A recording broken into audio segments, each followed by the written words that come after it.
चलिए, तो अब हम बात करेंगे डिजिटल कंप्यूटर की। क्या होता है डिजिटल कंप्यूटर, चलिए इसकी भी थोड़ी सी चर्चा यहाँ पर हम लोग करेंगे। The computer based on binary digits, जो कंप्यूटर होता है वो बाइनरी डिजिट 0 और 1 पर आधारित होता है, और इसीलिए इन कंप्यूटर्स को जो है डिजिटल कंप्यूटर कहा जाता है।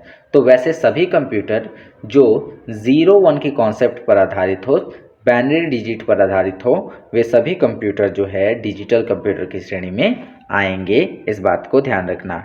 It represent each and every information, ये हर प्रकार की इंफॉर्मेशन, चाहे वो नंबर हो, लेटर हो या किसी भी प्रकार का सिंबल हो, ठीक है, उसको 0 और 1 के रूप में रिप्रेजेंट करते हैं। And process this information using standard arithmetic operation, और साथ ही साथ जो स्टैंडर्ड अर्थमेटिक ऑपरेशंस हैं उनका प्रयोग करते हुए प्रोसेसिंग का काम करते हैं। तो ओवरऑल अगर हम बात करें डिजिटल कंप्यूटर की, तो आज के डेट में हम जितने भी कंप्यूटर चला रहे हैं वे सभी के सभी जो हैं डिजिटल कंप्यूटर है, जिसके अंदर एक मॉनिटर, एक माउस, एक कीबोर्ड और एक सीपीयू लगा होता है। तो ये सभी के सभी जो होते हैं डिजिटल कंप्यूटर होते हैं, और इनका प्रयोग जो है ज़्यादातर क्या किया जाता है, सूचनाओं को इकट्ठा करके रखने के लिए किया जाता है, ठीक है।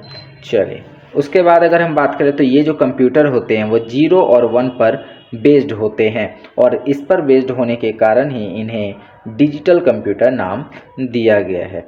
चलिए, तो आगे बढ़ते हैं और देखते हैं कि डिजिटल कंप्यूटर के बारे में और क्या क्या चीज़ें बताई गई हैं।